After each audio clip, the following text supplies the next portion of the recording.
You, in this meeting. Just a high school grad and a former janitor, right?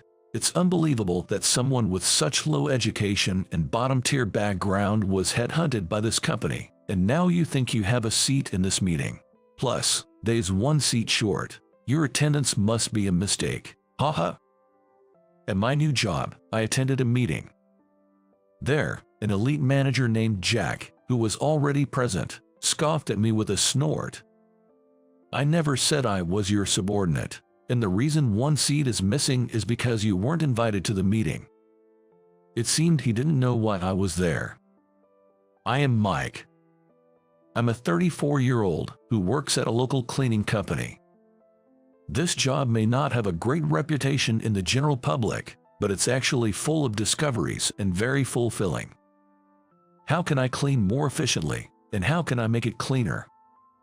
While thinking about it, I'm constantly experimenting and trying new things. In doing so, I've even modified cleaning tools and recently started DIY projects.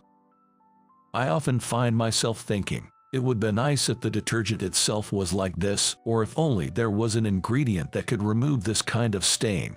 However, the idea of actually experimenting is daunting, and I can't take responsibility for that, so I just jot down my ideas in a notebook. My cleaning service is well received by clients, and I often get specific requests for assignments. Being naturally neat and a bit of a storage fanatic, I enjoy my work, which has led me to work for various clients. I've been called to clean offices so pristine I wonder what's left to clean, into rooms that could almost be called hoarders' dens. I went wherever I'm called. In this way, I've handled many requests, eventually even earning a qualification as a professional organizer. Lately, my work has expanded beyond my regular clients to various companies, keeping me thankfully busy. Recently, I've received many requests from a manufacturing company called Anderson Industries, and the president of the company has been particularly supportive. Initially, it was business as usual, but after the president struck up a conversation with me one day, we've become familiar enough to chat whenever we meet. I usually visit Anderson Industries once a week, but there was a time I couldn't do so due to a prior commitment, and another employee went instead. Of course, the person who came in today worked really hard, and it's not that they did anything wrong, but I still prefer having you, Mike. I was told that after returning to the office, I felt bad for the employee who covered for me, so I decided to make it a rule to go there every Wednesday. Though I don't know what Mr. Anderson sees in me, he trusts me immensely, even having me clean his home every Saturday. I couldn't think of why he favored me so much, but I was happy just to be appreciated for my work. Then one day, the president of the cleaning company I currently work for suddenly passed away. While all of us employees were grieving, the president's son took over. However, this new president was a big spender, leading to misuse of funds, unnecessary expenses, and even problems with clients, endangering the company's very survival. At this rate, it's heading for bankruptcy. Rumors of bankruptcy started circulating, and many employees left. As employees increasingly left, we had to turn down works that we used to take on because we couldn't handle the orders anymore, and some clients drifted away as a result. I, too, had to consider my options. Still, I went to clean Mr. Anderson's house as usual. "What's wrong? You seem troubled." It seems Mr. Anderson heard my sigh, and he approached me to talk. "Oh, no, I'm sorry for being distracted during work. I'll finish up soon." "No, it's okay. I've always been grateful for your work, Mike. If you have a problem, feel free to talk about it. Maybe I can help."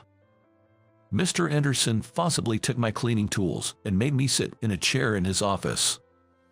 Mr. Anderson himself prepared some coffee for me, and I took a sip. "So, it's unlike you to sigh like that. What's going on?" "Well, actually," prompted by him, I opened up about the current situation at my company and my concerns about the future. I thought Mr. Anderson would be troubled by such a consultation.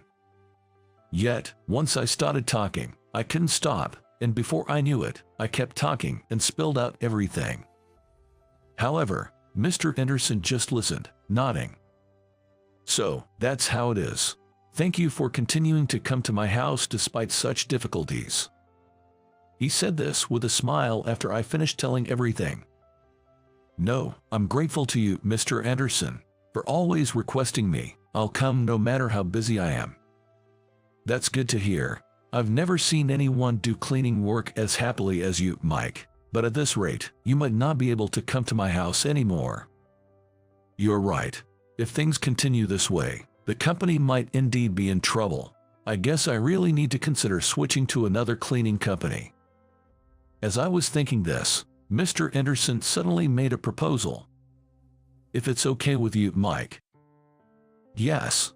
How about working for us? That was my first experience of being headhunted.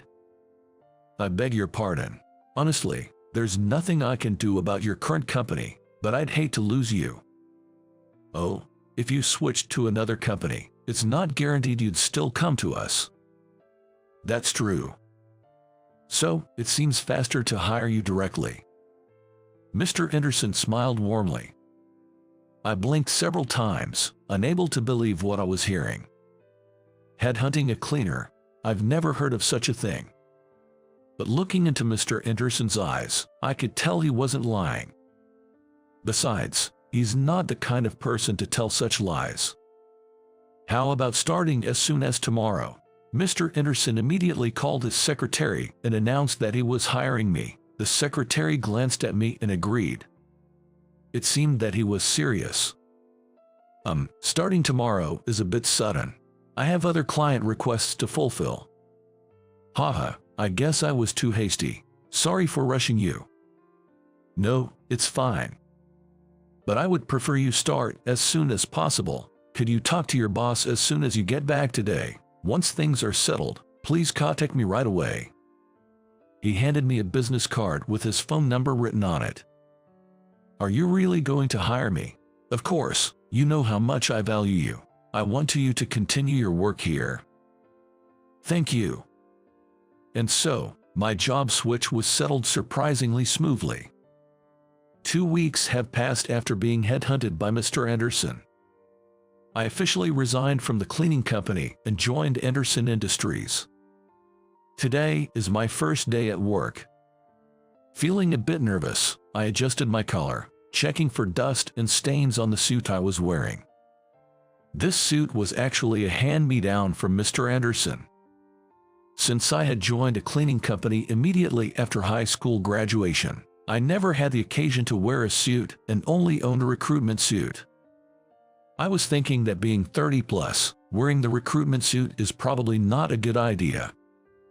You probably haven't had many occasions to wear a suit before. Mr. Anderson said so. Grateful for the kindness of others, I patted my cheeks a few times to psych myself up.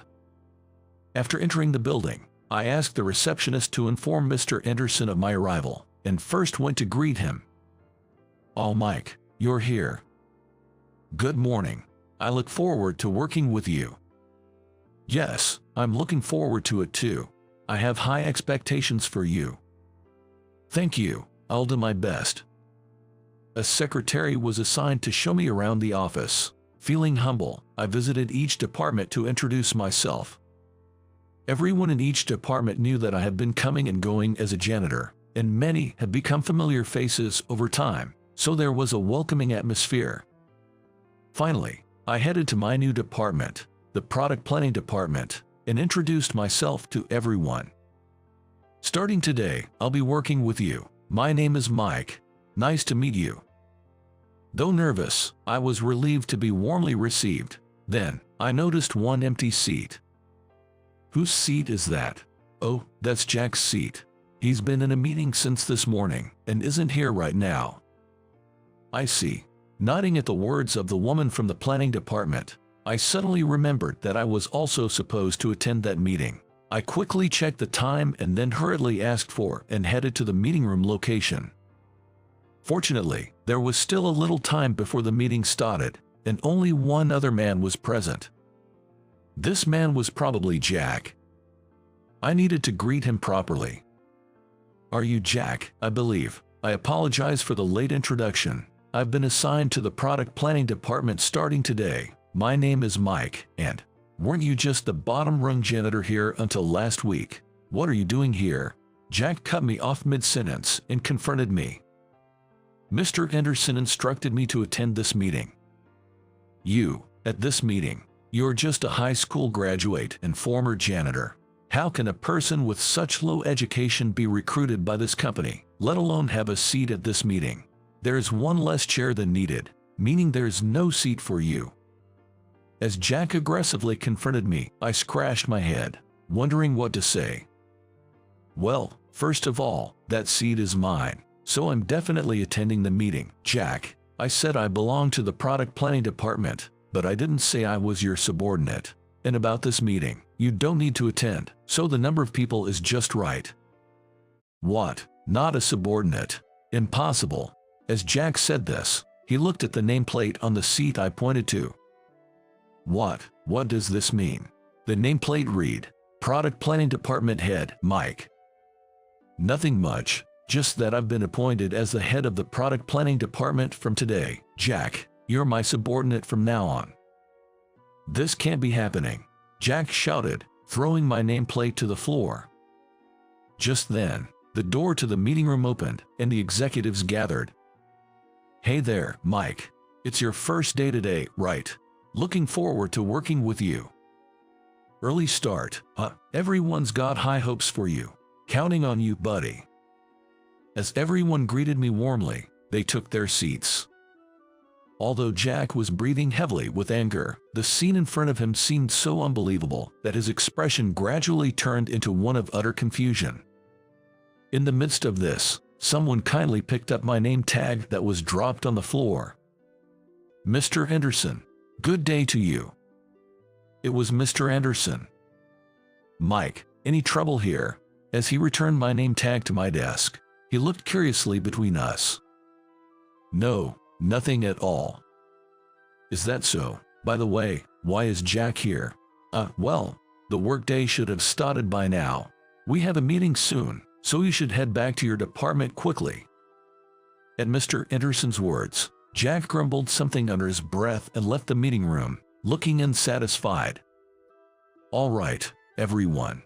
I think you might already know, but I'd like to introduce our company's new member. As some of you may know, effective today, I've been assigned to the product planning department. My name's Mike. Pleased to meet you all. Following Mr. Anderson's introduction, I introduced myself and was met with warm applause from the executives. Mike here was in charge of our company's janitorial duties until recently. He's skilled and trustworthy. I wanted him to fully demonstrate the cleaning know-how and innovative ideas he has cultivated over time, so I selected him to head the product planning department, which was vacant. It was my own decision, but does anyone have any objection? Nobody raised any objections, and everyone welcomed me as their new department head. I learned that my predecessor was a woman. She had resigned due to childbirth, leaving the department head position vacant for a while. Normally, Jack, who was a manager, should have been promoted to department head, but his promotion was put on hold due to his overbearing attitude, which had been a growing concern within the department. After the previous department head left, Jack's behavior only escalated, and there were several complaints about him to the HR department. However, I wasn't originally meant to be a department head. I had heard from Mr. Anderson himself that he initially intended to employ me directly as a janitor for the company, which I had also assumed. When the idea of direct employment came up, he had asked to accommodate as many of my requests as possible, including janitorial equipment. I showed him the ideas and tools I had secretly developed and modified. Anderson Industries, a storage and household goods manufacturer, seemed like a place where I could bring to life the ideas I had written down, ideas I had always wanted to actualize. Realizing this was an opportunity I couldn't miss, I found myself passionately making my case. Mr. Anderson didn't criticize me but instead looked thoughtfully at my ideas and tools for a while. How about we make these together? He proposed this afterwards. Together? Actually, The head of our product planning department is currently vacant, and I'd like to recommend you. Department head, me. Jess, we've been wanting to expand our cleaning supplies, but we haven't had any great ideas. After hearing your pitch, I thought your ideas seemed practical and something I'd want to use. Mike, you plan it and we'll make it. Yes, I think you'd be suitable. What do you think? I'm honored just to be employed, let alone in such a position. It's too much for me. Haha, no need to take it so seriously. Even as a department head, you'll be planning with everyone in the department. I think you're up to the task, Mike. Plus, as the head of the planning department, you'll be the first to try out the prototypes of new cleaning products, won't you? New prototypes, of my own design, and being the first to test them. That was exactly what I wanted, and so I found myself nodding in agreement. Thus, as the new head of product planning, I attended my first meeting and seized the moment to share all my ideas for cleaning tools. I got so carried away with my enthusiastic speech that I thought I might have scared them off, but it seemed my passion got through, and the executives largely agreed with me. One of my ideas was even selected for development into a prototype, which left me unable to contain my excitement. Continuing as the department head, I proposed improvements for the cleaning tools currently in development and, leveraging my certification as a professional organizer, suggested improvements for health products, making every day at work enjoyable. Even as I progressed in my role, I requested to continue the weekly Wednesday office cleaning and Saturday cleaning at Mr. Anderson's house, under the pretext of testing prototypes. At first, Mr. Anderson was surprised by my request, but then he said this: "Your skills are reliable, and I trust you. It was the original plan, so it's a help if you can do it. Just make sure it doesn't interfere with your duties as department head." His approval only fueled my motivation. Eventually, I wanted to use the expertise I gained from the cleaning company and was in talks with the marketing department about promotions. Jack, who initially confronted me, eventually stopped after I continued to focus on my work, possibly having some realization. The interaction with Jack during that meeting was apparently witnessed by Mr. Anderson, and Jack received a stern warning from him afterward. Due to his past behavior and the complaints from his subordinates, Jack was demoted from manager to a supervisor position. This seemed to have a significant impact on him, and he became much quieter. Amidst all this, I finally had a chance to have an open and honest conversation with Jack.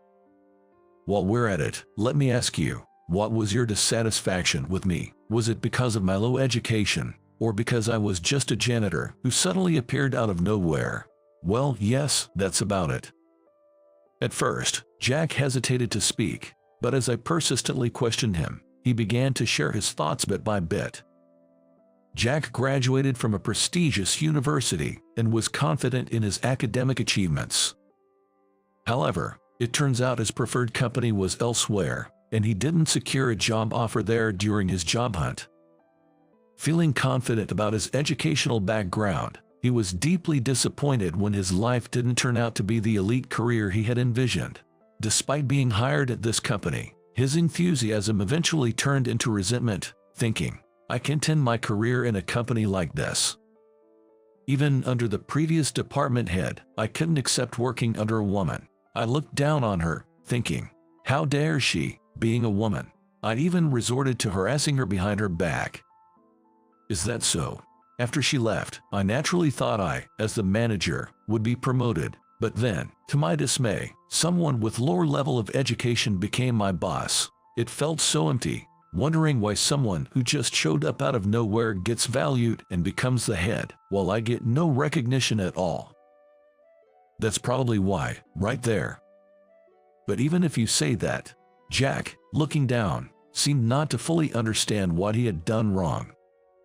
I may indeed have a lower level of education, and I understand how working in a cleaning company is perceived by society.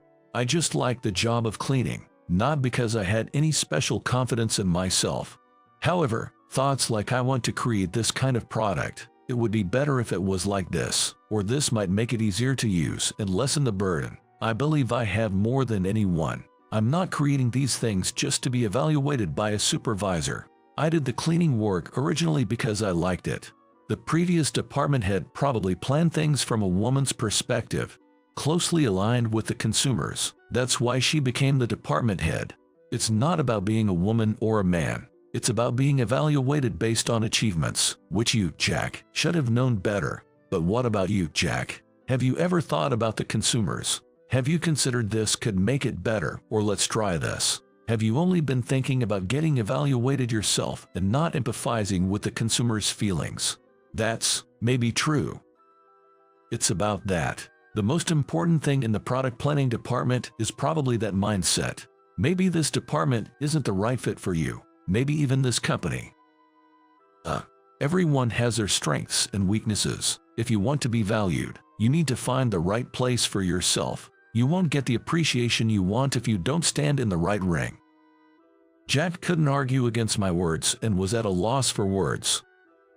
Look, you can't sell vegetables in a clothing store. It's the same as that. Even if you wait, you won't get the appreciation you want. If you want to be valued in the planning department, you need to change your mindset. I told Jack, hoping he would understand, but he left without responding, murmuring something to himself. A few days later, on Saturday, while I was cleaning Mr. Anderson's house, he approached me with a smile. "How can I help you?" "I don't know what you said, but Jack went to HR the other day. He requested a department transfer." "Jack did?" "Yes. He said he got advice from you." "Advice?" "I just had an open talk with him, and he had a lot to think about. We just exchanged ideas." "Is that so? Well, I'll hear about it later." As a result of the discussion, he's been transferred to the accounting department. The official notice will come out next week. "Is that so?" I was surprised that Jack took such action on his own. My words had gotten through to him. Thinking that, I felt a bit happy. He seemed satisfied, but what do you think? Well, Jack may be harsh and overbearing, but he's meticulous, fast, and accurate in his work. He has a keen eye, so maybe accounting suits him better, at least better than the planning department. I couldn't help but laugh. "I agree." Mr. Anderson laughed too. Just as Mr. Anderson said, an official notice was issued, and Jack was transferred. True to his nature, Jack's meticulous and anxious personality came to life in his new role. Some from other departments even complained that the accounting reviews had become somewhat stricter and more challenging. However, he seemed to be enjoying his work, exhibiting his skills. He was seemingly quite valued in the accounting department. He hadn't completely lost his overbearing nature, but it appeared he no longer got unreasonably angry or made sarcastic remarks. It was a relief to see that accounting, not the planning department, was a better fit for him. Finding the field that suits you is important, isn't it? Yes, it is. You seem to fit perfectly in your current role, and as the one who promoted you, I'm very proud. I'm just working hard, that's all. That's what makes it impressive. Well, I'm counting on you in the future, Mike. Yes, of course. I nodded to Mr. Anderson and then returned to the planning department. Okay, everyone, move to the conference room. The planning meeting starts in 5 minutes. I want to continue coming up with plans that will be helpful to someone through this company. I felt strongly about that.